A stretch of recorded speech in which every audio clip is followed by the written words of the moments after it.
All right. All right, we're recording. Okay, so here we are. We are on the 16th card, the Tower.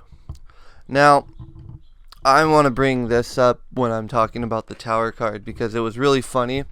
A few years back when all the stupid witches, they're all like, oh, we're going to curse Trump. We're going to curse Trump. Little do you know that, like, number one, he was the Trump card, right? But number two, he had the backing of the Hermetic Order of the Golden Dawn, but I digress. Okay, so we're at the 16th card, the Tower. Okay, so on our Fool's journey, right? The Fool has become the Hermit. The Hermit has had a vision of the divine balance and the demonic dispersion. Now he's taken a look upon his own work, the tower that he has built himself. Realizing his folly, the hermit, the fool now hermit, the self, has to decide whether or not this is right or wrong. And he figures out that he doesn't want to exist in the world that he has created. He doesn't want the structures that he's built. He sees the folly in them. And as he says no, when the moment he utters the words, the lightning bolt strikes the tower, bearing it asunder. Right? And here we are. So, the Hebrew association is peh. Peh means mouth. Right? So this is the mouth. From the mouth, the destruction. Its astrological association is Mars. It's that force, that charge, right? That power. Okay, so from the mouth, the hermit destroys the structures that be, right? Through speaking it into being. You destroy the structures. This destruction is not necessarily a bad destruction. This is like the level of destruction you would see at a construction site, right?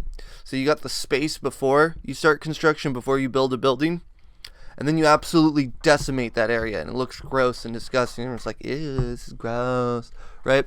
It's just dirty, and like there's just all sorts of crud and everything, right? So this is the kind of destruction that's actually depicted in the Tower card.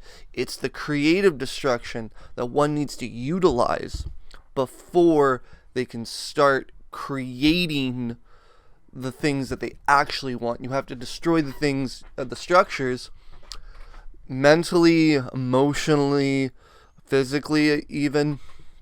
You have to destroy the structures that oppress you, right?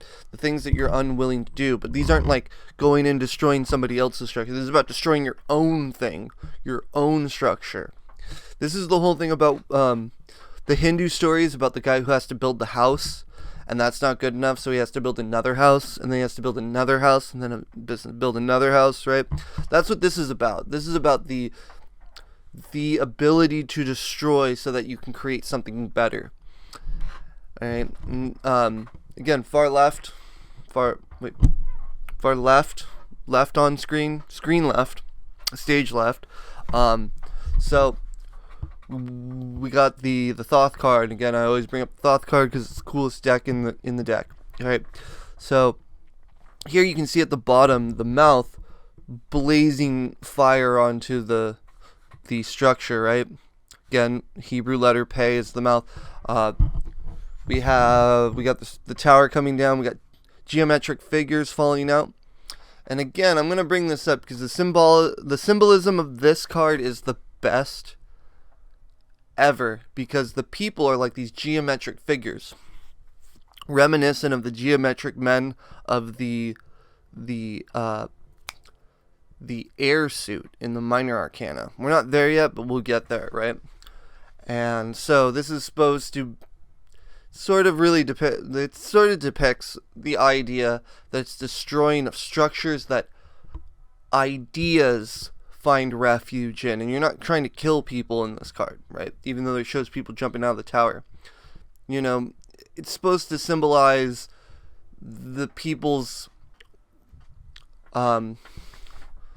want to say, dependence on the structure. So you build these structures, right, and they're all catty-wonky and corrupt, and their foundations are ruinous, and people end up living in there and making their fortunes by, engaging in government corruption and stuff, right? And you got to destroy them, right? And in the top of the card, we got the Eye of Shiva, right?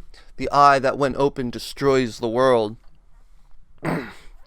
Some thelemic stuff you got going on there. You got the serpent, the lion serpent, and the dove. So those symbols, right? Most people don't realize this, but those symbols aren't bad. They're not good either. They just are. So what it is the lion serpent, the will lion, and the serpent cunning, right? So you got the cunning will. That's supposed to represent somebody who is spiritually seeking. That is supposed to represent somebody who's trying to climb the tree of life to ascertain the knowledge of God, right? To get to the understanding, to get to the wisdom of God, to see God face to face. Okay? While the dove descends from the tree to bring the higher understanding to the lower worlds.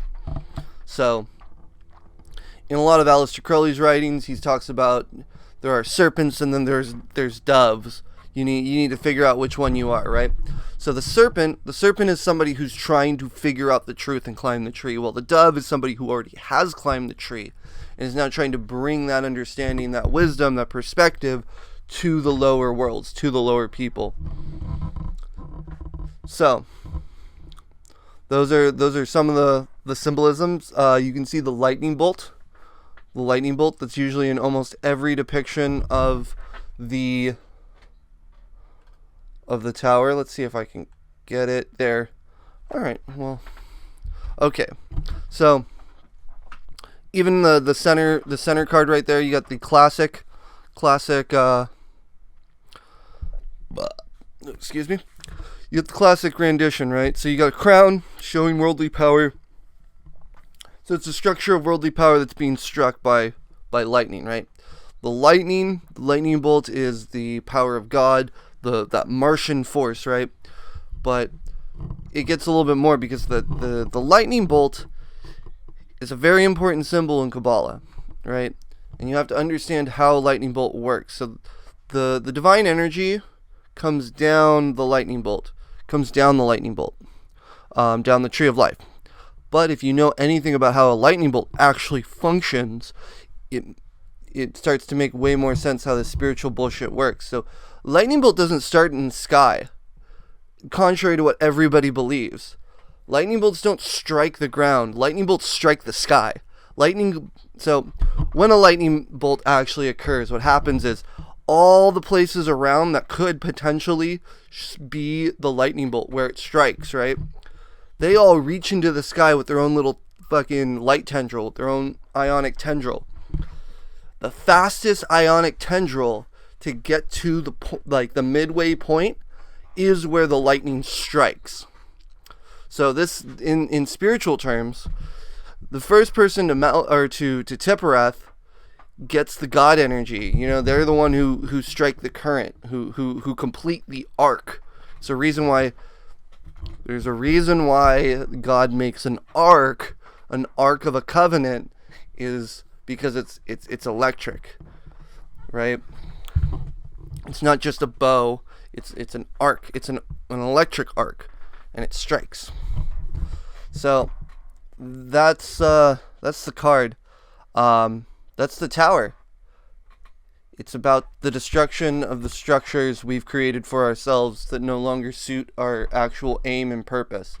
So in spiritual terms, it has to do with destroying your worldly success to advance spiritually.